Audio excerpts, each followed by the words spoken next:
Hello, I'm Michael Redmond, professional 9-dan. This video is going to be about the first game of the Chunlan Cup, the 14th Chunlan Cup final. And the players are Xuanhao and Byun Sangil. So Xuanhao is representing China and Byun is representing Korea. Okay, so this is the first of 3 games. It was played a few days ago. So white kicks and jumps, and black played this approach move. So this is a point where the joseki would be something like this, would be perfectly normal. AIs tend to like to play on the 4th line, while we used to play on the 3rd line before we had superhuman AIs. So those were 2 moves that could have been played. I've seen a lot of players play the kakari here with the idea that black would play some kind of an extension if white had answered. So you could see this, or you could see white playing a pincer of some kind, and then black would play a double kakari maybe. So a fight like this would be something I've seen or experienced. This is a bit unusual. So it could be kind of a secret weapon, or maybe black was just experimenting with this move. I would expect the players to have researched to a certain degree, of course. So he plays the shoulder hit.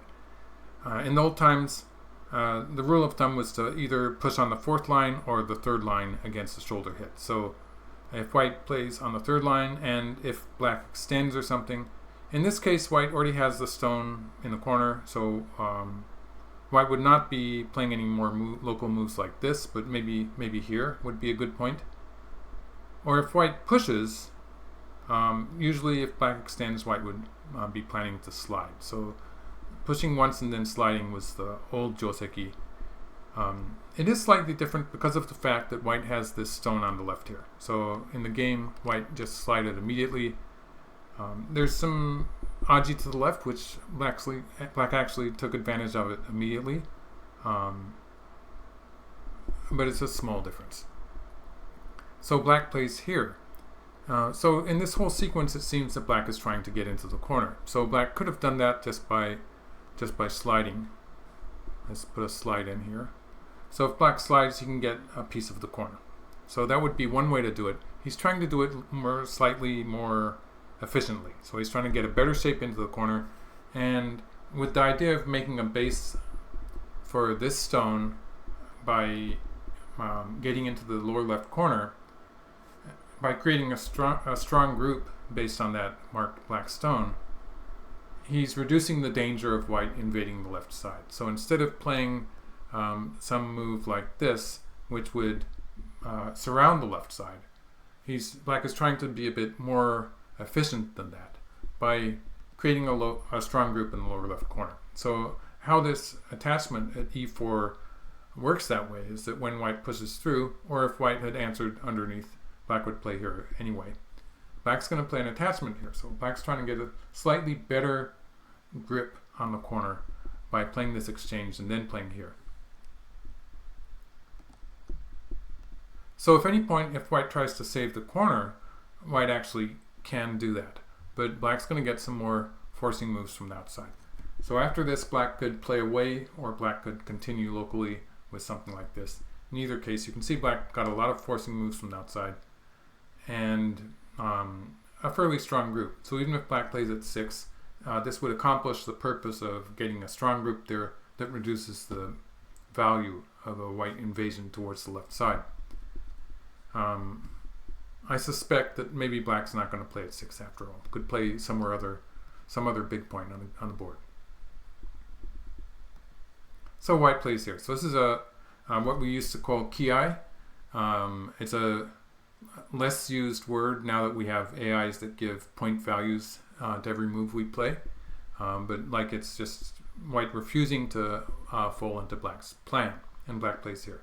So black got a base on the left, and black does have 2 wasted stones that I've marked on the right. So the 2 triangles are 2 black stones that are not really going to be actively participating in the game very much, unless one of them becomes a ladder break of some kind.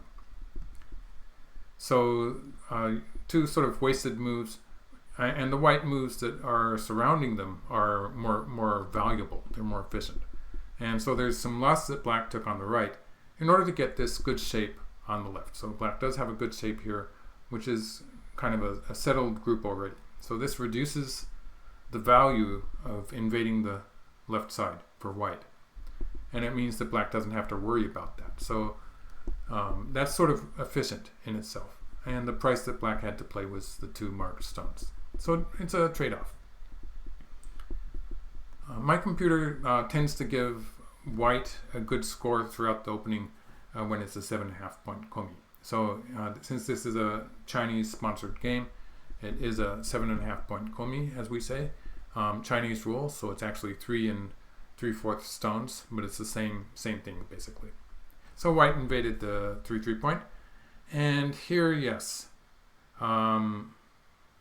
it's pretty clear that black wants to dominate the right side if black's going to choose a side, and so black covers on this side. So this is according to the values that we had before we had AIs, and white crawls. So this is a point where black could have played the double hane, and I say that because I'm pretty sure that there's a number of players out there who don't really like all the complicated variations that we get into with the direct 3 point invasions. So this was the game move, but black could have played a double hane, and this keeps it simple. So like in any board position, you can play this. Usually, to be frank, usually the computer will give white a better score. So the side that gets the ponuki generally gets a better score when it's played early in the game. So in a position like this, it's early enough in the game that usually white would be getting a better score, but I've marked some stones on the left here to show that the fact that white has a very strong position, plus the fact that white has played a stone on the second line here, it means that the value of white's ponuki on the right is reduced by the fact that the two are sort of over-concentrated, and the fact that white's so low on the side means that white didn't really need to reinforce to that degree. And so it's devalued to the point that the trade was even. So it's pretty subtle in any case. But this is actually would have been a valid choice for black to do. Black could have played the double hane. Wouldn't be surprised if white jumps into another 3 point at this point. But black could have done it this way. Instead, black played the knight's move. But the fact that the lower side, that the white's strong position in the lower left does reduce the value of the lower side, this actually makes another chance for black to play a double hane. And again, the fact that the lower side is relatively small in value, it means that while this would usually be bad for black, it's okay in this case. So black would play an atari here, asking whether white is going to connect at M3 or take the 1 stone. So if white connects at M3, black would be able to force from this side. Maybe playing a cut, maybe not playing a cut at P2. It doesn't really have to be played. Black gets more value in the corner if black had played the cut at P2, but when black pushes here later on the game, sometimes it's good to have that stone at 1 on the board. So it's sort of, I'm not sure whether black should have cut at P2, but in any case, black gets to play a forcing move both at 5 and at 7. So getting to force from both sides in this case means that white's probably going to capture the 1 stone. In which case, playing here immediately would be premature. It wouldn't be forcing in this board position. Maybe black can play that at some later point in the game. For the time being, black's going to play the big move on the side. This would have kept things relatively simple with a solid black wall and a good extension from it. Black is dominating the right side of the board, so it would keep things peaceful for a while. Instead, black immediately extended. So the reason I was suggesting the more peaceful variation is because when white does cut here, and when we get into this variation, this strong position that white has on the left is going to come into play. So potentially black can be playing, well, in order to save the 3 stones here, these 3 stones with the M3 group, black does have to play a lot of moves in the vicinity, and they won't have any extra value because that white group is so solid. It's going to be difficult for black to get any potential attack against that group, so black's just going to have to run out, playing what are close to dominant points. So that's what I don't like about this variation, and why I would have considered playing the double hane, so this variation. Okay. So white plays here. So if you're going to get into this fight, you do not have to how to deal with this attack that white has played, a direct attack against the 3 black stones. White's other option was to play a kosumi here, which would be giving black more room on the right, but if black continues to play on the left, white's going to be attacking more strongly. So if black plays here and white plays here, then you start getting the potential for white to play very strongly here. So black's probably going to answer on this side, and white would be able to get a position in the center. So this combination of 3 and 5, they're protecting against the cut. So if black tries to cut here, this would be a disaster for black. So it would be a lot of white stones on the outside, and black's just a useless clump of stones there, a failure to cut. So that's what I was doing with the those 2 white stones there, 3 and 5, defending against the cutting point. And the knight's move at 5, it's more efficient than pushing on the top when white is trying to attack the black group on the bottom side. So that's why I wanted to play at 5. Okay, so white invaded first. When white does that, this is the way black dealt with it. So black could have played a hane this way, and a hanging connection. It's the same idea where black is making miai of a hane in the corner and escaping towards the side. In this case, white would eventually be getting to capture this stone at some point, and in some cases it would be a forcing move. So because of that, maybe he felt it was better just to simply play the kosumi. It's a small difference. And white protected the corner, black got to escape to the side. So that looked easy. So let's try some more strong moves for white. So white has this move, which is relatively reasonable, and this move, which actually is just not going to work. You have to know that there's just a lot of weak points in the white shape. It's just not working. So for instance, in this case, black would be threatening to capture 3 white stones on the outside and would break through here. So this would not be a success for white.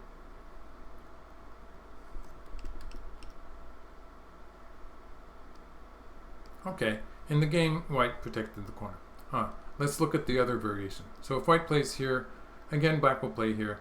And again, the connection of white stones, the knight's connection here is a bit too loose, and white cannot play very strongly. So for instance, if white were to play here, locally it might look white has something there, but black has the cut, or could just push through here. Whatever black does, it's going to be bad for white.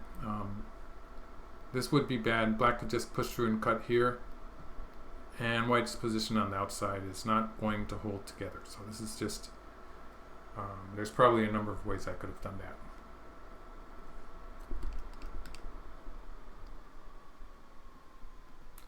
So white protected the corner. So that's a big move as far as territory is concerned, and white got the extra forcing moves there and is moving out into the center.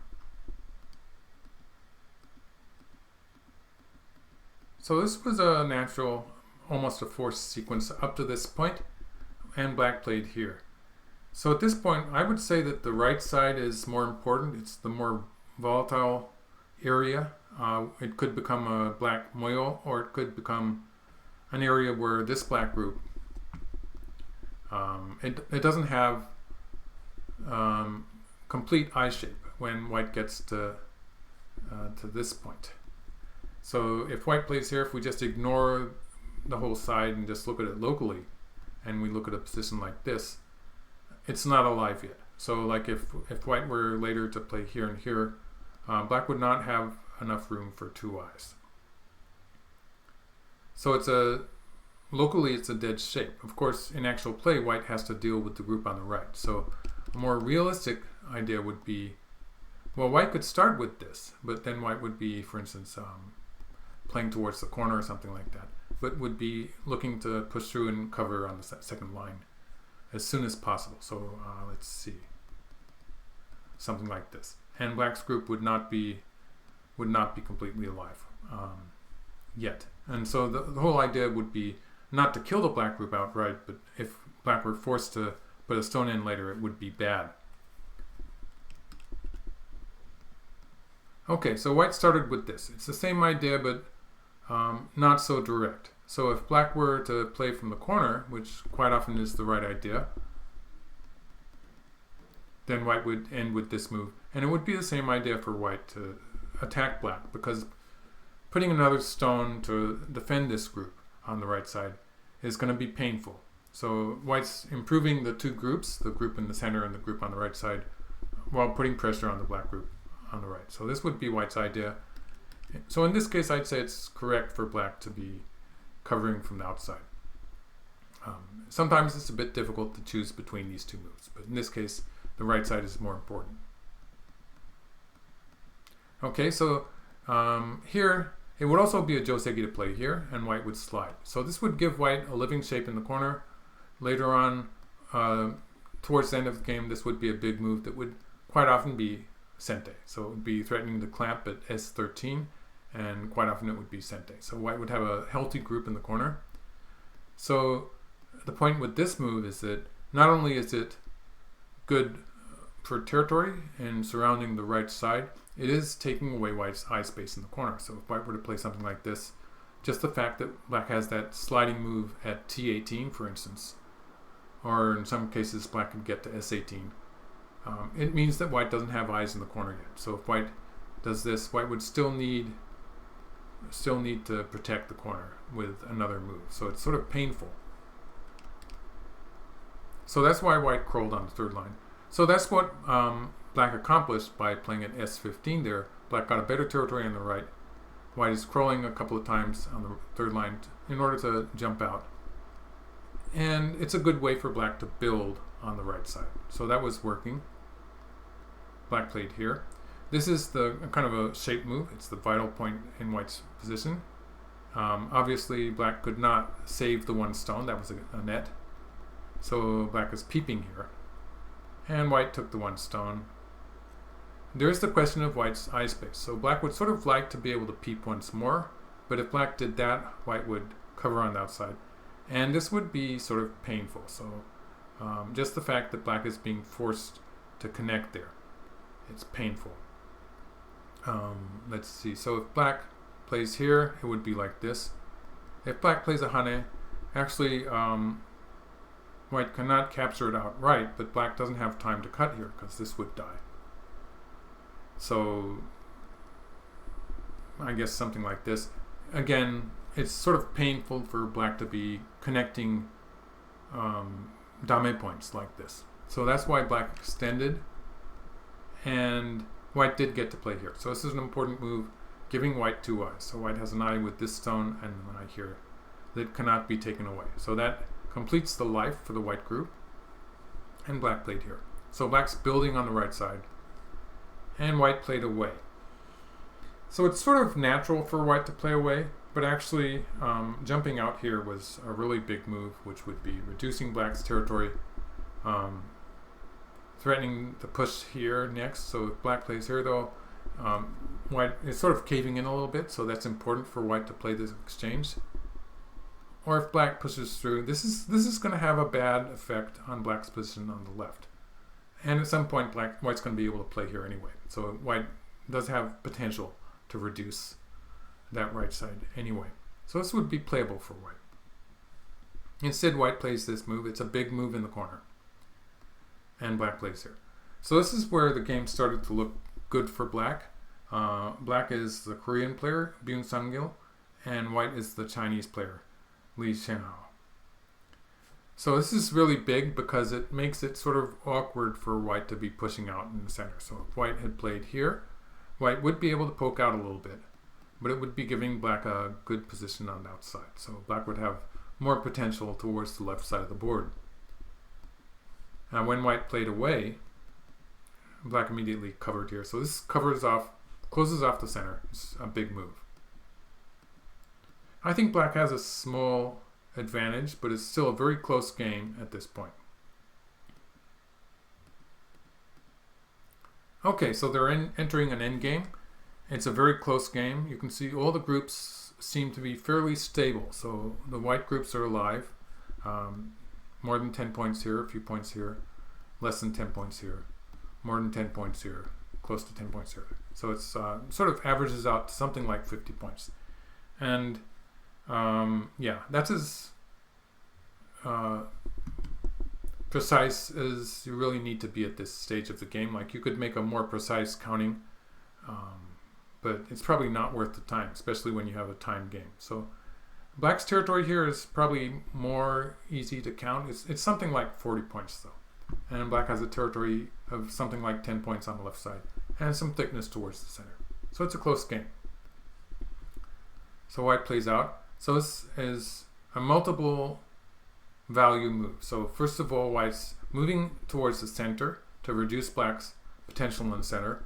The one slightly unstable group is this black group here. So white's planning to attack that.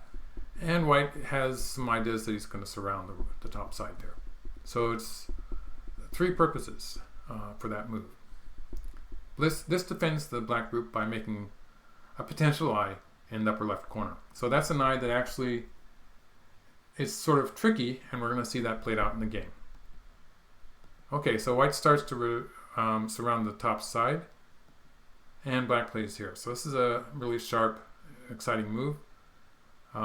If white were to answer it trying to save the territory, then this would create a cut on the left there, or a ladder in this direction. So so that's how the attachment there is working.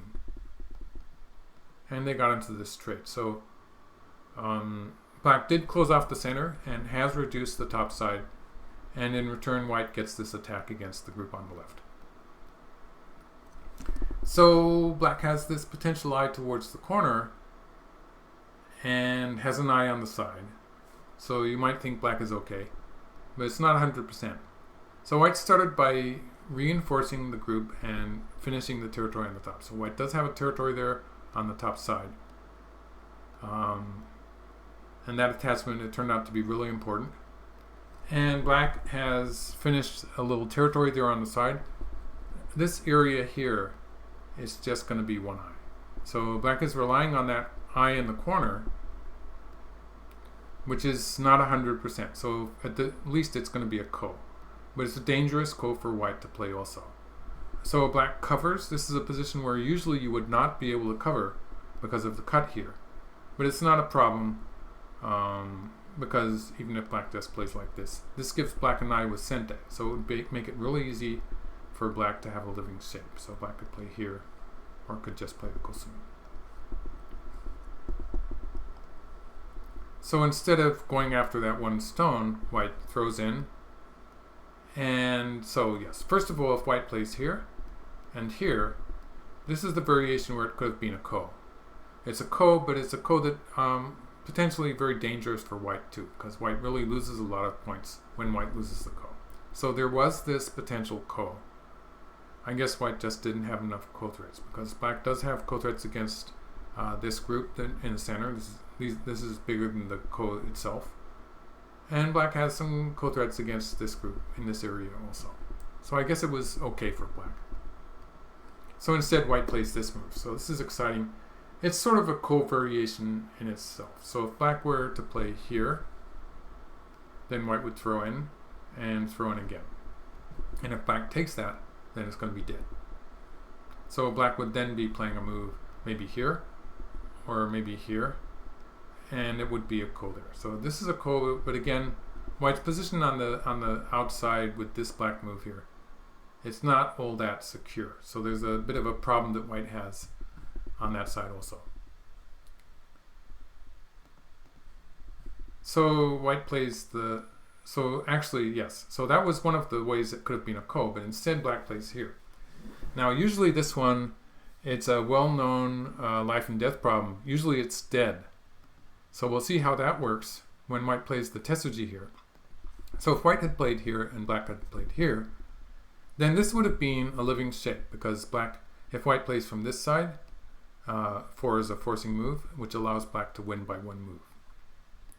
Or if white plays from the other side, now this is a living shape in the corner. Black has a proper eye there. So 2 is the key point there, because if black had just taken the 2 stones, then it would have been a full side. So that's why white started with that move. And so basically the idea is that if black backs off, then it's going to be a full side. And white's trying to create a position where white can win the race to capture. So if black were to play an Atari here and then push through here, then white would have a temporary eye there in the corner and would win the race to capture. If black plays on the left, this actually is going to be a full side because eventually black will take the 2 stones and white will throw in at A17. So this is a false eye in the corner. And similarly, if black were to play here, it would be the same full side. So white could play like this, and it would be a full side. Let's do that one for, yes. So that's what white is trying to do here. And black had this clever sequence where he started with that. So he didn't have any way to make an eye here. If he plays here, white will capture this stone, and black doesn't have time to play the Atari, of course. So it's a question of playing here first. Now he loses the semi-eye. So it's a very clever shape. It's a real game situation where black has jumped into the corner at B17 trying to make an eye. So it happens in actual games. And it's also one of the kind of classic life and death problems that we study. But in this case, black could push through and cut here, locally losing some points. But black did get to play the Atari here. And just to remind you, this is going to lose the semi-eye. But now black can play here. And what's different about this is that black has created a forcing move at E19. So if white plays this, black can capture this as an Atari and get the eye here. So basically, to put it shortly, black has created damezumari by playing these 2 moves. He's created a forcing move at E19. Okay, so white took the 2 stones, white took some profit there, and black lived in the corner. It's still very close. It's still a half point. White did get some significant value out of that by capturing those 4 black stones on the side. Okay, so white saves the stones in the center. Oh yeah, this is where black could have played here and here. And when black cuts here, white has to connect on the left, because if white plays here, black captures these 2 stones. So white's going to connect on the left, and black can play here to scoop out the corner. So this would take away the corner from white, and black should have done it this way.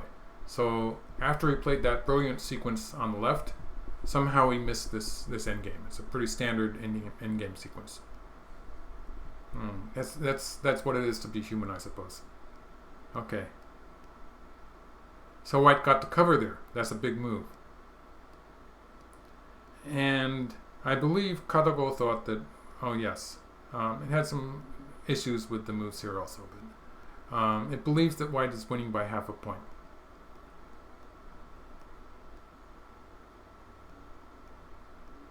Okay, so this is a big move. Obviously, if black had played at T17, that would have usually been a forcing endgame move. So taking that up away from black and creating an attachment here. So white can play, let's see, let's move forward a move.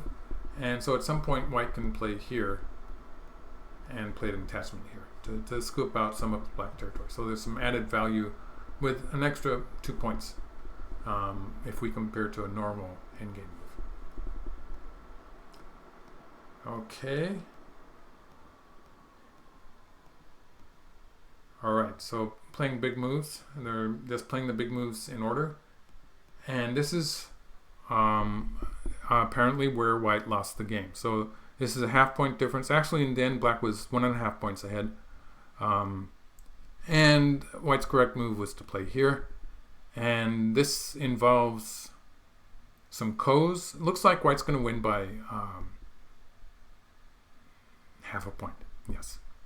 But like for instance, there's this, almost immediately there's the potential of this ko in the center, where white has to play an Atari at 15 in order to win the game. So white has to win this ko. And there's going to be a ko later on when black captures this one. There's going to be a final ko there in some of the variations. White has to win all those kos. Looks like maybe white's going to win by half a point. So I'm not completely sure of that, but I'll leave it there. So this was maybe the losing move. And they're playing the endgame sequence here.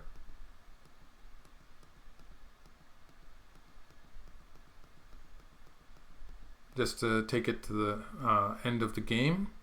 And at this point, white resigned.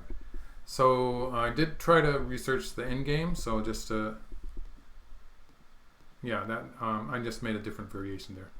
So something like this. The endgame seems fairly straightforward. And I believe black won by 1.5 points. So that's how it could have turned out. And instead, at this point, when black played here, this is a pretty important move that gives black that territory on the side. And he resigned. So basically, something like this. You can see black getting that